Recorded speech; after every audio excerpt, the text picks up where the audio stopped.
Education is what's important. Training, preparation for the expected. Education, preparation for the unexpected.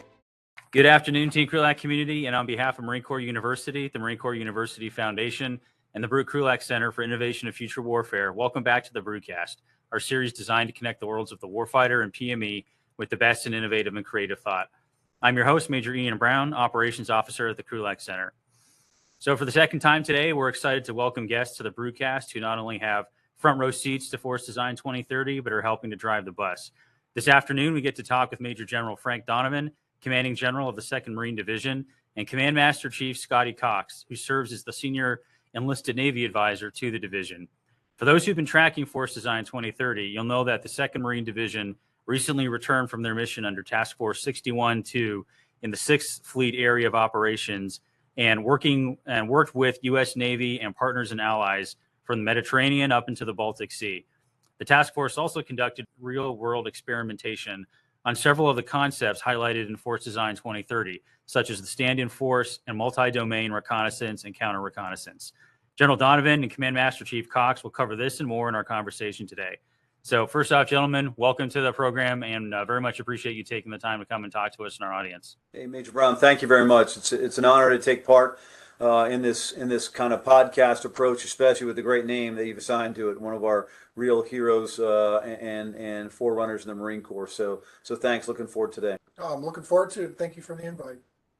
Yeah, no, we're very happy and very humbled and pleased that all of our staffs are able to work together to make this happen. So to get things going, I think to just lay some background for those in our audience who might not be familiar with what the 2nd Marine Division has been up to.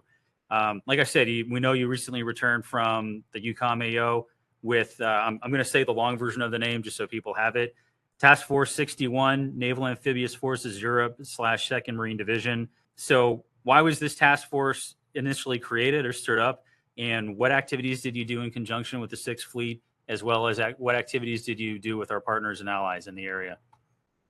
Okay, well, so I'm glad you got the name right, because the Task Force 61, Naval Amphibious Forces Europe, and it would be probably correct Europe, Africa, because that's the naval component has both Europe and African littoral region, under their belt with the 6th Fleet Commander. But that with the 6th Fleet Commander, that's really part of the story. So 612, Task Force 612 is mirrored after another task force called Task Force 515, which is located out of Bahrain and works for 5th Fleet.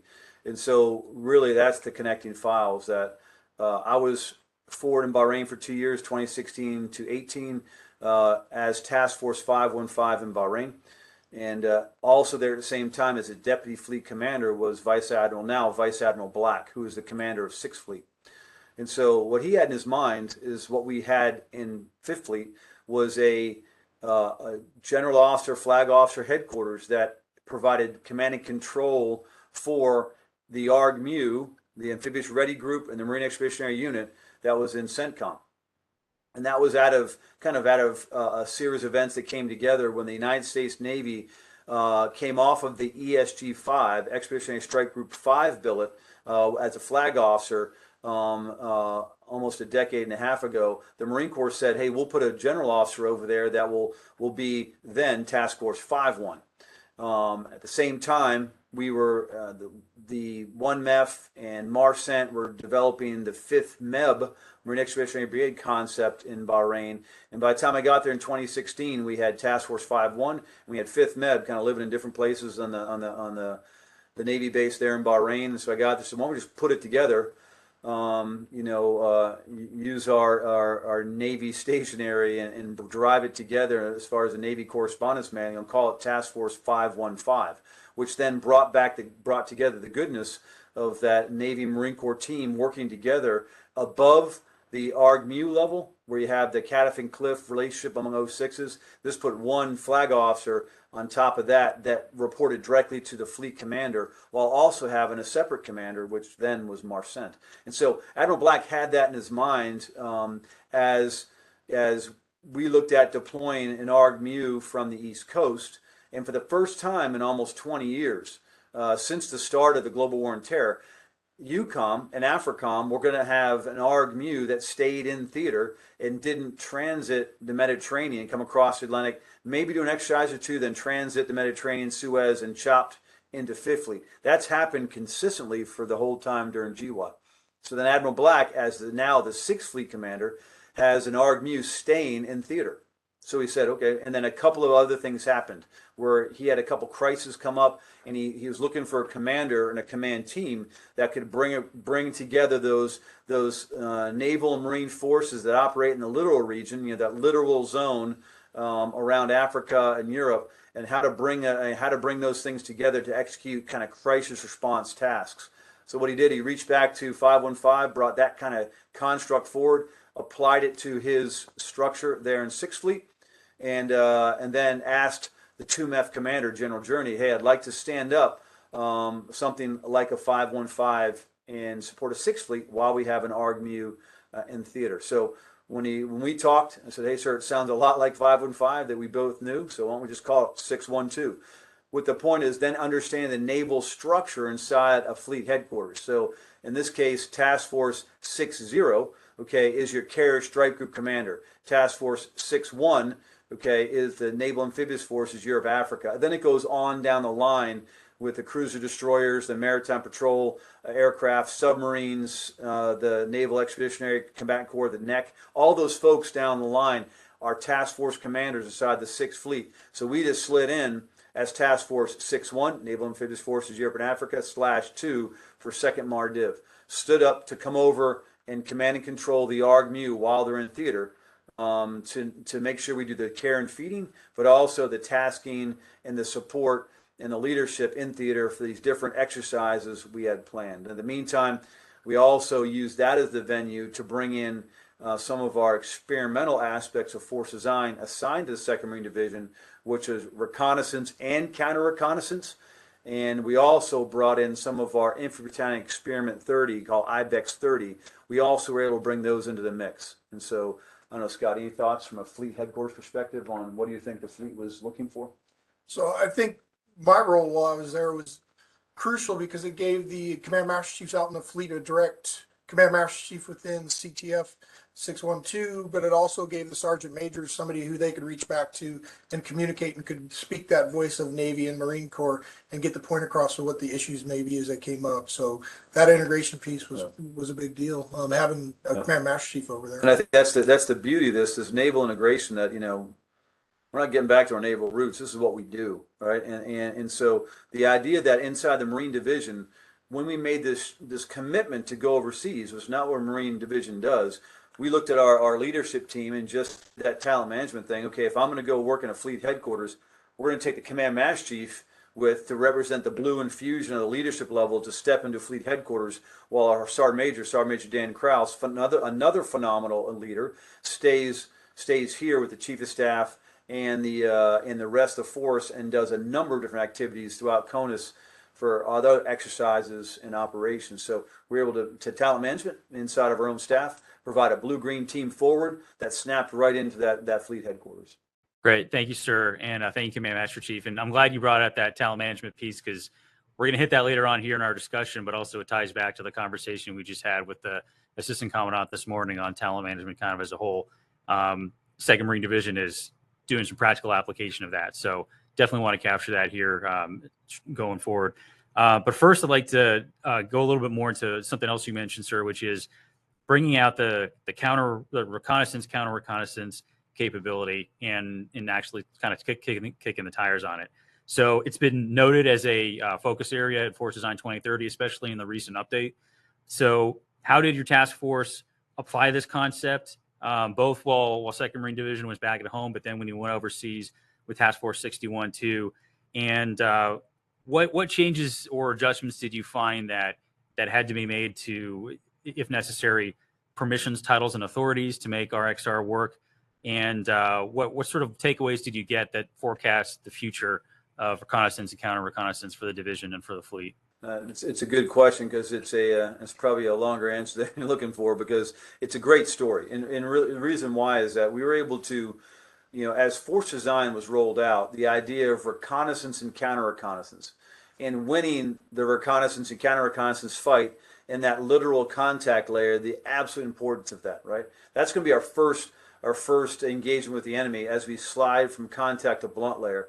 And if we don't win that, kind of as a nation, as a maritime nation, we're going to have a hard time bringing forces to bear, right? Heavier forces to bear from CONUS that will come on future amphibious shipping or shipping that comes from CONUS, or what we call black bottom merchant ships that move heavy equipment into theater. But if we can't win that reconnaissance and counter-reconnaissance fight up front in support of the fleet commander, who then gains and maintains, temporal or permanent sea denial, sea control capabilities at key maritime choke points, if we're not winning that fight, we can't even think about moving to the next phase of the campaign. So that's what really reconnaissance and counter-reconnaissance is all about.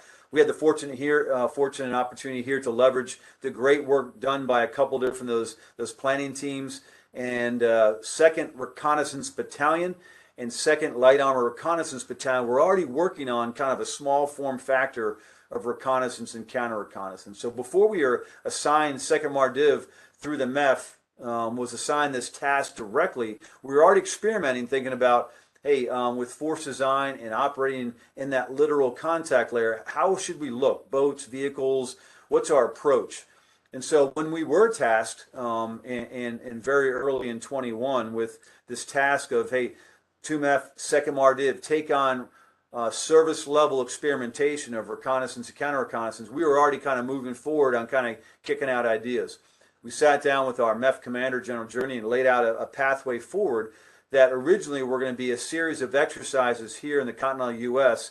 up and down the East Coast littorals, from really, Virginia Beach, Norfolk area down to Key West. How can we do a series of exercises called littoral exercises, LEXs, that we test out our concepts? Some were equipment, some were construct and C2 systems, some were TOs and TEs, but we're able to start bringing in parts and pieces of equipment and gear and systems to test out the theory, is that how would we actually do reconnaissance, counter-reconnaissance in a littoral contact layer? And we had some initial things that we were working on, and a lot of things didn't work, which is the great part about experimentation. But we wanted to step through an experimentation regimen that would eventually lead up to kind of a culminating LEX, littoral exercise, that we could kind of bring things together. And what we realized early on is that we had the ability to get near the coastal littoral region, get our eyes out, and the eyes could be sensors, they could be tying into national technical means, it could be, in the end, we uncovered, commercial surface search radars like you'd see in the maritime domain that we would then bring to that littoral contact layer, and then add our own surface search radars to the mix. And then how do we then, what we call, index these target areas that would be lined up with maritime choke points, and get our information back. And then, so that's the key, kind of what really the development of what we came into, what let's call RXR, which is the acronym we use. So if you do this, you're doing RXR in support of a fleet commander, right? And all the guidance from force design specifically for us, for RXR, was increasing the fleet commander's maritime domain awareness and maritime domain understanding. So to do that, so we can do all small form factor, we can get our radars out there, bring in signals intelligence, fuse it all together. But who's it for, right? In this case, it's for a fleet commander. How do you get that information back into that maritime operations center, the MOC, inside the fleet headquarters? And so one of the things we thought about early is that, well, let's test this here in CONUS, and then find somewhere to test it overseas. So in this time, as we get through our different LEXs, 1, 2, and 3, we started working with different naval assets. We started working with an aviation command and control system that's called CAC2S, which is a small form factor on how you view aircraft, and Link 16, how you bring it all together. We had the Marine Corps' only small form factor version of that. We brought that in. How do you take a surface search radar track and ingest it into a CAC2S to send a Link 16, a Link 16 message out to an overflying F-35 or F-18, or off to a naval platform to get a piece of ordnance off to strike a target? Those are the things we're working on our LEXs. But again, how do you get all that goodness over to a fleet headquarters? And that's really what our LEXs started working at. And we want to say, can we take a final go at this overseas and work directly for fleet headquarters. So we call Admiral Black up again, same name from before, and said, "Sir, how about can we come over and experiment in your inside your fleet construct and do RXR?" He said, "Absolutely. Let's try to put this together." So that gave us a touch point, is that we're going to do 3, 4, 5 Lexes here in the United States, do some integration and some tabletop exercises, and then we're going to launch the force into the 6th Fleet littoral contact layer, and then now go exercise RXR. And that's how kind of it played out. Now, in the meantime, Ukraine, Russia, a lot of activity, and what we found ourselves is going over and shifting from exercising to operationalizing all in a very short period of time. So I think in the very beginning, it was really put down on the young Marines to figure this out. A lot of experimental, like the General said, and it didn't work. But a few months later, when we come back, those young Marines have figured out a way to make it work and to be able to paint that picture. And it was amazing to watch it happen with corporals and. Yeah, absolutely.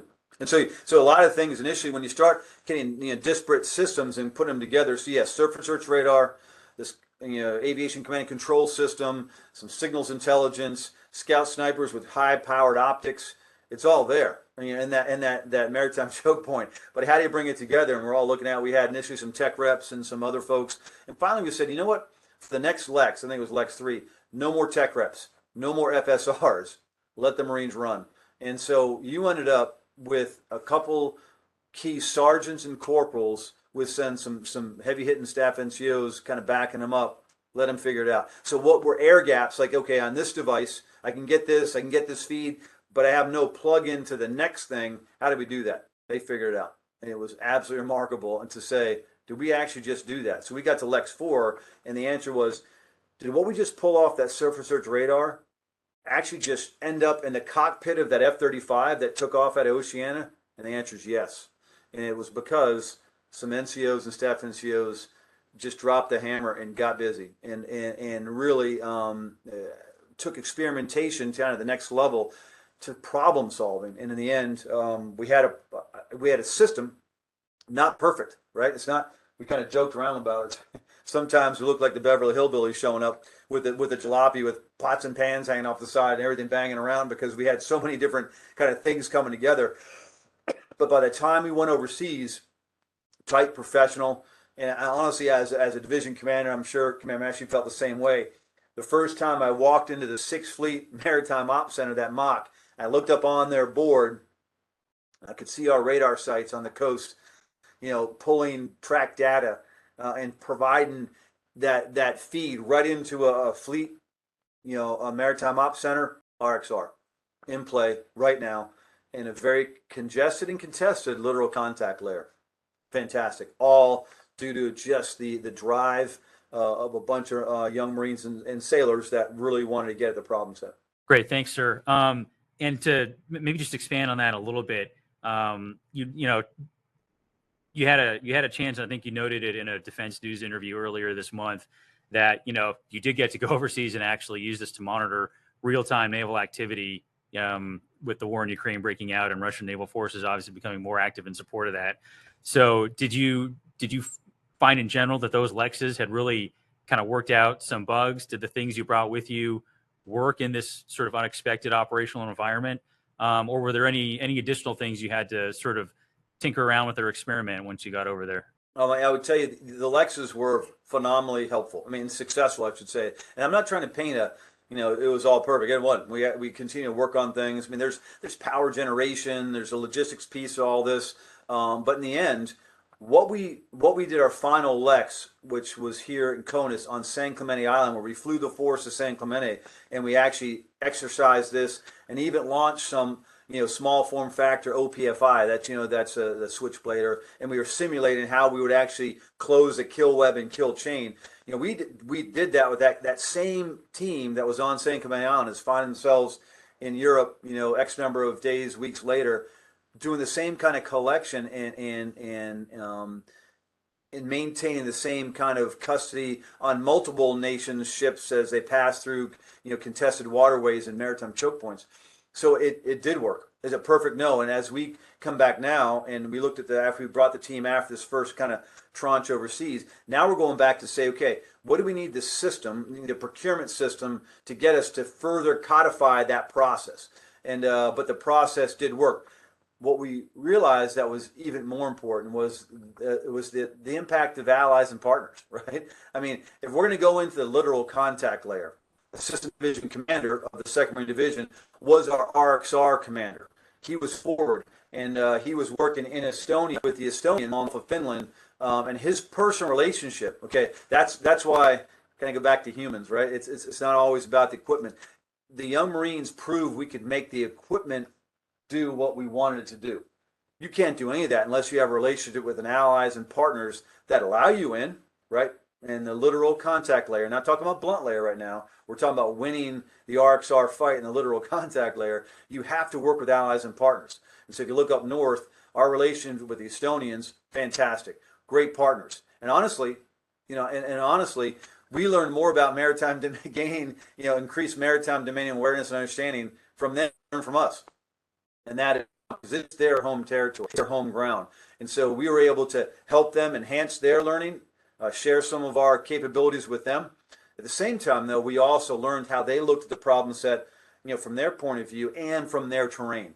And they live it every single day. So we had to be smart about that. So I think the key takeaway was, reminding ourselves, and I didn't remind you because I know this as a leader that's got to do a whole lot of ARG-MU time all around the world, is that in that literal contact layer, allies and partners in relationships. That's how we're going to fight. That's how we're going to do operational prep of the environment. That's how we're going to establish C2 and logistics networks. And that's how we're going to win in that literal contact layer in that RXR fight, is through allies and partners. So if you look at where we were in Estonia with that incredible, the Navy folks who work with there, and throughout the Baltics, and then down and through the Mediterranean as we did some of our actions in the Eastern Med with both the Greeks and the Turks, phenomenal allies and partners. And that's really how we're going to have to learn to train, to fight, and to win in that literal contact layer. Awesome. Thanks, sir. And that kind of feeds into the next point here, which is, we talked about the RXR, but you've also been operationalizing an experiment with the sort of the larger stand-in force concept under Force Design 2030. And you just covered a lot of the interaction with allies and partners. But if you could expand a little bit on what other aspects of the stand-in force you've been experimenting with, both in CONUS and overseas with allies and partners, and what are some of sort of the emerging trends and themes that you've been seeing in the experimentation? Great. I think the stand-in force for us, the stand-in force construct, boil down to what we believe is the core elements of the stand-in force is Marines, submarines, and SOF. Okay. And again, and that's saying with my previous statement about that's with allies and partners. Okay. But I'm thinking the stand-in force that will work with allies and partners in that literal contact zone layer will be Marines, submarines, and SOF. And we played that out in spades. We had a force recon element on a Navy submarine for 41 days straight. We probably haven't done that since the Korean War, because you got to the stand-in force has to be able to do the contact layer, okay, engagement with allies and partners, because that's how we're going to gain access to the key maritime terrain that will become the friction points when we slip into the blunt layer. And a lot of this was really informed by last year's Navy large-scale exercise. And we watched 6th Fleet, in that exercise kind of fight against the Russian forces and push back out of the Mediterranean, and we're going to fight their way back in. Well, right away we recognized, hey, Fleet Commander Admiral Black, if you were going to fight your way back in, what are those key maritime choke points that you need to be able to establish temporal sea denial, sea control, and to allow the fight back in? Well, the reality is a lot of his platforms, based on the enemy threat system inside the WES, can't fight their way back in until some of the threats are reduced. And so we want to be able to be there, and either small form factor, we need to be able to seize and hold key maritime terrain, or work with submarines to come up and inject reconnaissance in some of our RXR forces in key locations, work with SOF that should also be out there in that maritime contact layer, and that's all versions of SOF. And to be that and to be that force that brings it all together to increase the fleet commander's maritime domain awareness and understanding, and overlay a kill web grid and those key maritime choke points that plugs back into his mock that might not any longer be in a set place because they had to push out. It might be on a ship, it might be a shore base further on. We might be, and I believe we will be the only targeting mechanism that he will have to gain and make sense of those key maritime choke points and provide basic targeting to start working his way, fighting his way back into that literal now blunt layer to push the fleet back. We got to win that RXR fight and that contact layer, allies and partners. You know, if we look at again the standing force as we see it, Marines, submarines, and SOF, and then as we shift into blunt layer, we use those same three bins to come together to set conditions for the reintroduction of the fleet and the joint force. And I think that's a key piece, RXR, you know, and then if you look at the purpose of 612, and this is where this blends together, you know, 612, command and control in the ARG-MU. Again, I'll always tell you, the ARG-MU is probably still today in all of DoD one of the most, the best trained and well-qualified crisis response force. But when you plug the ARG-MU back into this construct and then bring in the joint force, and your RXR force, in this case 612, can bring the joint force together and really leverage joint capabilities and support that fleet commander, then we are putting the enemy on their heels, and we'll be able to push back and win in that literal blunt layer. Awesome. Thank you for that answer, sir. I want to shift gears now a little bit, but this goes back to, I said we'd revisit talent management here later on. So we're going to do that right now. And, you know, also noted core focus area for the Commandant under force design. And, you know, we got about an hour with the assistant commandant this morning, just going through where talent management 2030 is, some of the areas of emphasis. But again, the 2nd Marine Division with Task Force 61-2 got a chance to operationalize this. As you already mentioned, you got a Navy Command Master Chief in there to help with that blue-green fusion to go carry the construct forward. So if you could expand, sir, on sort of in general, what talent management lens did you use when building out the task force, when selecting Marines or sailors for certain roles and responsibilities? And is that approach something that you've imported back to the 2nd Marine Division back in CONUS?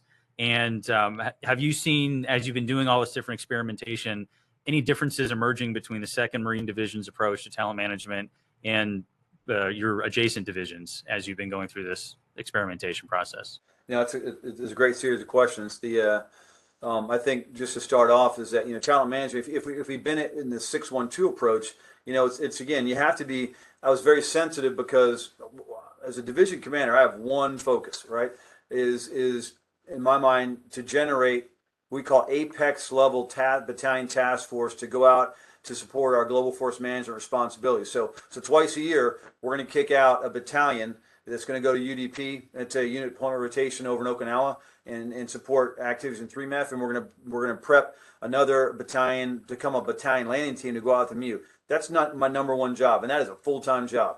This whole division is focused, and there's a lot of talent management below that. We have a program called the Division Leader Assessment Program that the division's running right now that sets in motion an evaluation of all of our inbound infantry company commanders to make sure we're matching the right leader with the right formation at the right time. And about 12 captains per DLAP session, we evaluate them. It's a 2-week period. It's a fantastic education for them as they come off the B billets and then plug back in the division. And then we can step back as leaders in the division, myself, Command Master Chief, the Sergeant Major, the Regimental Commander, Battalion Commanders, their Sergeant Majors and Master Gunnery Sergeants, all look at these captains to make sure across the spectrum, how do we manage the talent that Headquarters Marine Corps gives us through, you know, the manpower system and MNRA? How do we best manage in that talent to plug the right leader, again, at the right formation, at the right time? If we do that, we can build competency and lethality quicker. And in this division, our competency and lethality is built on that every single deploying battalion, their rifle companies will execute a night company level supported non-illuminated live fire attack and defense. No one else is doing that right now.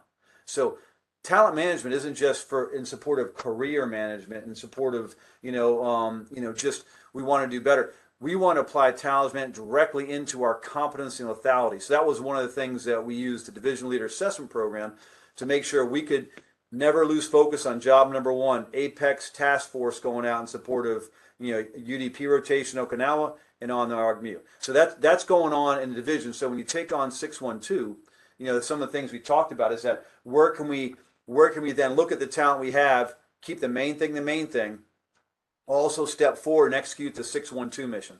And so again, right then you look across your staff, the functional areas in your staff, and that's why it's so important that in day-to-day operations, division headquarters, it's just the G3. No, it's the G3 Alpha. It's also the Master Guns, in this case, Master Gunner Sergeant Tom McCarty, who is the operations chief. I have 3 leaders that are really good, and an air officer that is really good. And then 0505 planners the Marine Corps gives us, that have been to SAW and all that. They're really good. We have depth, so you got to look at your depth and then manage the talent appropriately. So we were able to take a slice of our division staff plus enablers across the MEF to create that right size headquarters for 612 on top of RXR investment that's already in the 6th Fleet headquarters to total out probably about 150 total. Yeah, that we would go forward for this period of time. Okay, so it's not though that we disconnected. So we picked the right people. So I always think about you got to earn your seat, right? You got to earn your seat. Not everyone is best suited to handle every job. So know your people and then pick the right ones to do the job at hand. And if you're going to go forward, what we're not going to do is pick lots of people because we're going to operate faster there. Okay, we'll be on step and I'd rather take 150 that are tight, focused, ready to go. Vice 300 or 400 that I just need to do watch rotations. I'm not interested in that. We're interested in picking the right talent to go forward so we can get a lot done and maintain a high tempo. So we picked the right folks.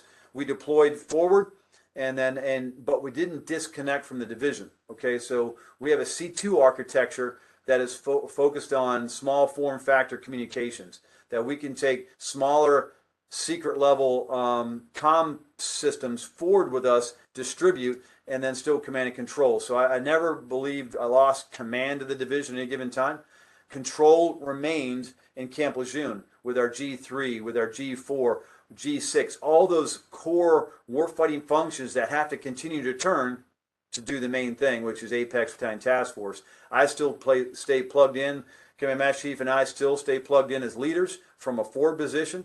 Maybe some long days, the time distance, but we didn't unplug from either because the division main is still turning every single day.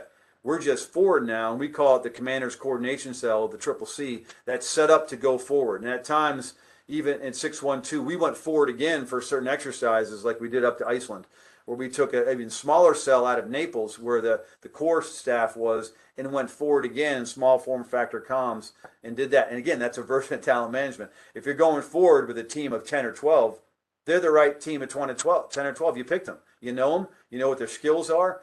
People can do dual and triple hat to get the job done. You can go up to exercise, come back. And so I think it's so we have a number of different kind of features going on with talent management, but you really have to know your people, and you have to make the tough calls, and you have to assign the mission for that individual that they can handle and excel at, and not everyone gets a small trophy. And that's just kind of in my mind, the operational art of talent management is leveraging the capabilities you have. And I tell you, across this division, we got great capabilities. There was never a lack of a level of expertise, either 612 forward or forward again, like in one case Iceland, and then back here in Maine. Absolutely no lack of coverage. In fact, that we were able to use our Sergeant Major and G3 and Chief of Staff to then go out to 20 on Palms during MWX, where one of our regiments was going through MWX, another exercise at WTI, and we talked about before, Lex 4 was going on the West Coast. We spread out our leaders with their small form factor secret systems so they could go out west and provide C2 over those other actions at one time. Long answer, okay? And I don't know how the other divisions, I'm assuming they're doing something very similar. I know we're the only division doing DLAP right now, and that's become very important to me and because I want to know each of where that we've placed the right leader. In my mind, an infantry division at the most important leadership role is that company commander. He or she will have 150, 200 young Marines and sailors they're in charge of. They got to be good. And so the point of DLAP for us, it's not about the captain, it's about the Marines and sailors that are lead. So I don't know, any thoughts about talent management and division from your perspective of of the naval side, or just anything we've done? So, sir, I see talent management here has been going on long before we got here because most of the staff was already here. They were all very good. And when you have two missions that are a no-fail option, you have to have good talent. When you go to Sixth Fleet and you bring a group of Marines and you implant them down on the mock and you integrate them within all the departments within Sixth Fleet, failure is not an option. The best of the best have got to be there, and that's what we did. We took them there, and they did the job. But then, not only did you and I forward deploy, again, we also forward deployed the ADC multiple times and left RXR on its own, and everything continued to move smoothly. And far better than I would have ever imagined it was. Going out the doors, everything was experimental, and all of a sudden, it was real world, and it performed like we'd been doing it for years. Like we rehearsed it. It was the first time. So no, challenge management's just continuous, and we have to stay on top of it and continue to bring in the best and the brightest and get them to perform at this level and give them the opportunities to perform and not hold them back. Absolutely. That's the key, is let them run, Yeah. let them loose and let them go. Yeah. And I think that's because it's not, when we talk about talent management, we're not getting any more people, right? It's how well do we know the talent we have? How do we manage the talent that's already on the playing field? That's what we got. In our division leader assessment program, we get so many new inbound infantry captains a year. All stop. How we use them and how we assign them and sequence them is our responsibility. That's where we're involved. So you really can't get aggressive with talent management unless you really know your people, and that's just relationships, right? It's all about relationships and what strengths and weaknesses. Let's leverage the strengths. Let's work on the weaknesses, and then appropriately assign folks the missions they can handle and excel at. So don't be surprised if it comes up short. So that's how we look at talent management in Second Mar Div. Yeah, great, General. Appreciate that answer, and that really that aligns and kind of echoes what General Smith was talking about this morning. And it all starts with that. He talked about the kneecap to kneecap, and that's how you get to know your people, and that's how you know how you can effectively use them and where you can put them in situations that they will thrive and get the mission done. If you got time for a couple more questions, we'll hit those out and then be ready to wrap it up, sir.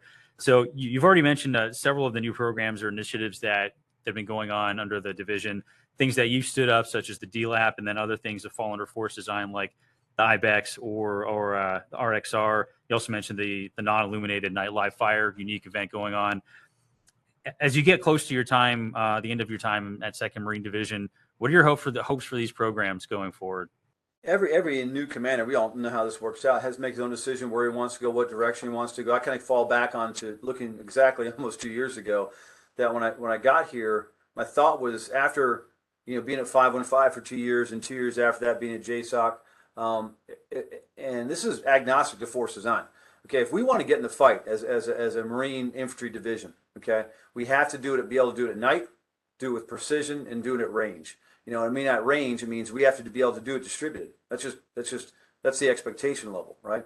And so put together a mission training plan to kind of get us there, and very quickly accelerate it in that direction. And that was and the end result was fairly remarkable. Okay, so we talked about DLAP, how we can kind of look at our own talent that's been provided to us. You look at the night company level live fires. That just doesn't happen. And a lot of the folks helped make that happen. You had, before I got here, General Dale Alford was the base commander here, followed by Brigadier General Andy Niebel. These are great partners that we have proven through their help and assistance, is that Camp Lejeune, North Carolina, is, in my mind, the premier littoral training zone in all of the United States Marine Corps. We have coastal, we have riverine, we have estuary, we have tough infantry, complex terrain. That is absolutely no joke. And so if you can fight and win there, especially at night, on your nods, in kind of in a low emission comms, we can fight and win anywhere. And I honestly believe that. And so if you look at how so many things came together, we talk about DLAP, talent management, human capital, invest at the rifle company level. We have 10th Marines that are going through their evolution of cannons to find the balance, force design transition between cannons and HIMARS. But at the same time, we have 10th Marines working on how to fire in not only battery, but by section, by platoon, okay, down by maybe individual guns, distributed so we can be less targetable, okay? Fire from rough terrain, not in the middle of an LZ, okay? We've had 10th Marines also fire 155s out into the ocean to simulate engaging naval targets. Man, that's awesome. And that's not part of force design. That's just part of thinking about how are we going to fight now and in the future. You know, whatever system comes next. But right now, we could fight that right now, and we've done it a number of times.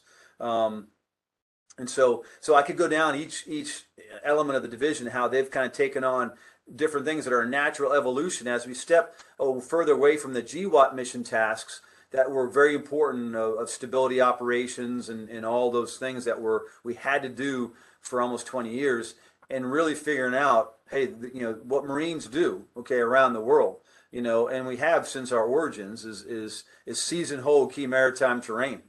I mean, that's what we do. We can do it at scale. And so I think everyone's been kind of working on a couple of different initiatives there to get that going. The other initiative we were officially assigned was that Infantry Experimentation, IBEX 30. And then we had our 1st Battalion, 2nd Marines aligned to that. We, because of our manpower enterprise with our G1, you know, and I call them the main effort in the division because it's all about relationships. It's really all about people. You know, our manpower enterprise with help of M&RA and folks, we got them to almost 100% TO a year out, and then gave them a very aggressive IBEX training plan that they got to use some of the more high-end stuff from equipment, all that from the Marine Corps Warfighting Lab, and that was good. But in the end, we found out that our structure in that IBEX battalion with more mature or more senior NCOs, staff NCOs populated throughout the battalion, what a phenomenal organization. You know, and to watch them come through what was really important to us for every battalion in this division goes through their Marine Corps Combat Readiness Evaluation, the MCRE, which again is the absolutely hold the line standard that regimental commander will execute for that battalion commander and tell me they're ready to go out the door. 1-2's MCRE in Camp Lejeune was remarkable. You know, we had one rifle company commander move 120 kilometers on their feet in Camp Lejeune in the middle of summer, okay, during their MCRE. And that's one of our distributed companies. Remarkable work, okay? And that can be applied now or in 2030. That's just good, hard infantry skills that we want to be platform agnostic. We don't want to be tied to a certain type of vehicle or a certain type of aircraft. We want to use those when required. But we want to move across difficult, hard terrain and fight the enemy on our terms in their backyard. And I believe we proved that through the IBEX look, and that IBEX piece but it's the same thing our other battalions are working through right now, and our great independent battalions, light armor reconnaissance, and AAVs as we transition from the AAV platform to the ACV, and we're getting our first ACVs this fall. Excited about that. But at the same time, 2nd Track Battalion is also working on littoral mobility, and we're getting into boats and moving boats across the water too. Really phenomenal work. I mentioned 2nd Recon before, their phenomenal work in just the core hard reconnaissance skills, then getting back into the water, into that maritime domain, working on submarines. I mean, just really good things across the board, in my mind, are all part of not experimentation, part of force design, but actually just part of fighting as an infantry division, and real excited about the path we're on. So my replacement, you can look across the spectrum, look at what the tasks you have in the core METs of the division: offense, defense, and expeditionary operations. See where he wants to double down and move forward. He might want to move in a different direction. All his call. But I think we set a foundation to look at kind of a number of different things to either advance or pull back from. But job number one is back to job number one. We want our battalions going out on to Okinawa on the UDP to operate in the Pacific, or on that MU, that's a worldwide deployable organization. We want them to be at apex level, and I don't think you can back away from that. Specifically, they can enter into theater ready to go, don't need more additional training. They are ready to fight as soon as they plant their feet in theater, and that's job number one. And my assumption is my successor will keep that in line. Any thoughts on that kind of question? So I think near and dear to me, the program that the general really implemented was DCAT, which is the Division Combat Academy Trauma, which really takes those corpsmen within the units and trains them up to really the next war. There's nothing we can do. There's no more golden hour. We've got them, and we've got to maintain them and be able to make the decisions on, unfortunately, which ones are going to live or die, because that's what it's going to be in the middle of nowhere. Is how much do I waste all my gears, all my supply on this one individual, or do I save 10 others? And the stuff that we've implemented within the division, it's amazing. And it's across the Navy, but it's different because in the Navy, they've got a hospital where they're doing trauma stuff, or they got a ship where they're doing trauma stuff. It's not out in the battlefield where everything's dirty and muddy. It's completely different. So getting those sailors now up to speed to where they can go forward and do combat, that's huge. Absolutely. Hey, Scottie, thanks for bringing that up, because I think, the prolonged casualty care, and really the whole blood program are things that are they're not good ideas. They're the requirement. That is going to become the standard. If we're going to operate distributed, as Command Master said, the golden hour is not there. Triage calls, we probably hadn't had to have that kind of triage conversation in a very long time, and then so limited resources.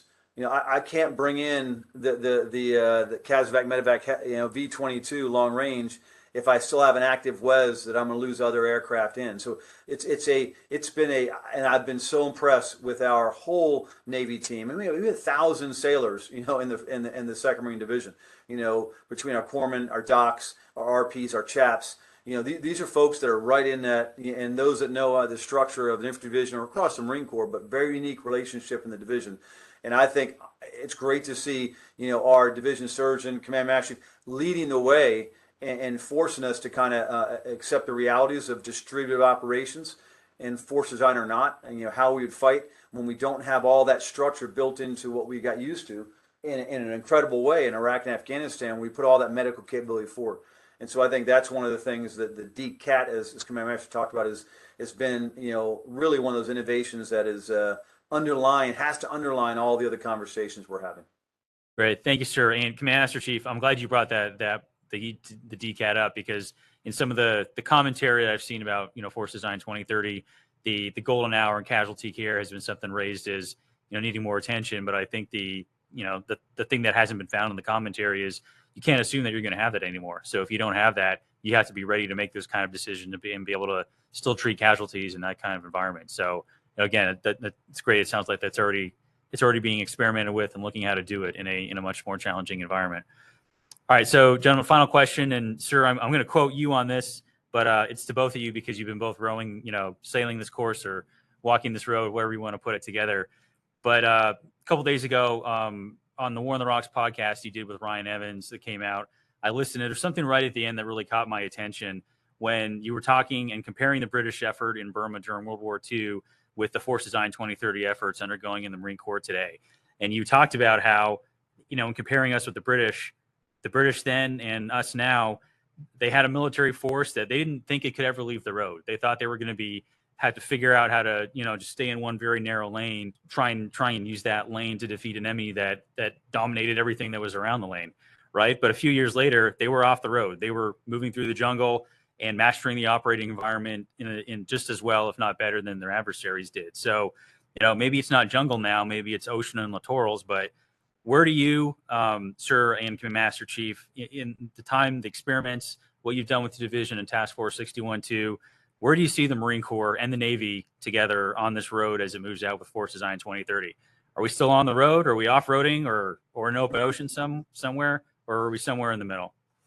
Hey, it's a great. I like the figurative aspect of on road or off the road, because there's a real physical aspect to that, because we have become a very kind of, and I'm speaking just Major General Frank Donovan, Second Marine Division. Kind of look at this. We've become a little bit of a heavier organization, right? Our vehicles are heavier, thick. Our mentality sometimes is we need to bring everything because we've always had everything. And that's coming from a Desert Shield guy that came in on a craft aircraft in August 20th of 1990, landed and walked out in the desert and kept walking, and didn't take the first shower for 2 months later, and never, had a minute of air conditioning until we got our first break back at one of the camps. MPF offloaded all of our kit, and we drove out in the desert and defended Saudi Arabia as our task. And so my start point is we've gotten heavier. I think there's room to grow and get lighter and more flexible, more dynamic. And I think that's not only inside the division, with the equipment we're buying, how we're equipping our Marines, especially infantry Marines. Do we have specific kit and equipment for our infantry Marines to be more dynamic, lighter on their feet, lighter gear, all those things to be able to pursue the enemy, to actually gain and maintain contact and seize and hold that key maritime terrain quicker than the enemy can. That's so that's just kind of the overall lightness, and that's why Slim in Burma and that example, the British Army, the Expeditionary Force had taught itself it needs all these things, these bases, these big trucks, these big roads to just survive. Maybe not, right? Now, standards, right? If we need an air conditioner in every vehicle and we do need a big fob and all that, if we're going to be firm, then we probably could go back to that, and then we end up, vehicles on certain roads and IEDs and vehicle strikes so hard, but you build bigger IEDs, you build bigger vehicles, right? I mean, that's just kind of how things happen in some of those environments. So I think this is an opportunity to kind of reevaluate ourselves and think about all the modes of transportation, all the modes of maneuver, operational maneuver from the sea, using sea as maneuver space to show up where the enemy is least expecting us. That's kind of been around since our origins, right? We hang back over the horizon. Did the Barbary pirates know that we were off the horizon, ready to come ashore, and know that we actually, put the landing force off that came across the desert at Derna? That's the dynamic nature, I believe, that we bring as a Navy Marine Corps team, that we bring to the Joint Force Commander. Initially through the maritime component. But the Joint Force Commander can then leverage other joint assets to create the best solution, especially in early conflict stages where we need to go again, seize and hold, maintain sea denial, and sea control operations in key maritime terrain. And so I think that the idea of defeat into victory, that book, we read that as a PME book here in the division in our first year to kind of get our thoughts around. That expeditionary force that convinced themselves this is the way to fight. I think, force design has us look at, but I think we were trained that way anyway post GWAT, where we had to think about availability of ships, how we get around the world can be more dynamic, flexible, to be more employable, but also to bring the right balance of mass and fires and force, working with the joint force to find the best solution, for that supported JTF or GCC commander. And I believe we're on a really good path. And so the things done inside the division, I think, are natural transitions. Force design helps push us faster, but they're probably natural transitions we were on anyway. Any thoughts, Scottie? So being a prior CB and moving with the CBs, we have a huge tail behind us because of all the logistics. I see the infantry units right now with all these big vehicles, and there's a large tail and logistics that have to follow. So I believe they need to figure out a new way to move, and I think we're looking at a lot of new opportunities on how do you move the infantry ground units on the ground to get them where they need to be. But I also think the Navy's got to do its part. Do we need amphibious ships full of vehicles, or do we need amphibious ships full of people? And I think people is the way to go. We talk about, I think, amphibious platforms, that again, that ARG-MU sailing around the world. We stopped doing heel-to-toe ARG-MUs, back in the mid-2000s. That is the nation's crisis response force. And then link it with that joint force, the 82nd Airborne, 18th Airborne Corps, together, phenomenal capability. We don't have ships right now and to do that, and I think we leave gaps around the world. We don't have that incredible, true Swiss Army knife for a geographic map commander to apply to a problem set. But I think, again, if we look at other platforms, remember the standing force in my mind, Marines, submarines, and SOF. Is it submarines? Is it LCS? Is it DDGs? Is it forward staging, EABOs? And we link all this together as a Navy Marine Corps team. You plug that in the joint architecture, that's pretty unstoppable in my mind. So we all play a role in adapting to the new environment. How do we fight at range? How do we fight and win on our terms in their backyard? And how to bring that joint force together, initially through the maritime component to achieve, that GC commander's objectives. All right, great. Well, thank you both for expanding on that. And looking at the time, we're over here right about an hour, so I don't want to keep you all any longer. Been very gracious with your time already. But to Major General Frank Donovan, Command Master Chief Scottie Cox, on behalf of the Krulak Center, Marine Corps University, we want to thank both of you for taking the time out to talk to us on the broadcast. I think this is about the third episode, I think, in this season where we're really getting into what is the fleet doing, what is the operating force doing, and looking at the future and posturing itself to get ready for that future operating environment. And we've seen it now from what McTodd is up to and how it trains, what we're looking at in the broader talent management, and now what operationalizing some of these changes, actually out there in the real world is looking like. So this has been a great spectrum of perspectives we've been able to share. So our thanks to you, to both of you gentlemen, to your staff for helping us set this up. It's fantastic, and I can't wait to share this with the rest of our audience. So again, thank you very much. Appreciate your time, gentlemen. Major Brown, thanks, and thanks for what you're doing. Take care. Thank you, sir. You too. Education is what's important. Training, preparation for the expected. Education, preparation for the unexpected.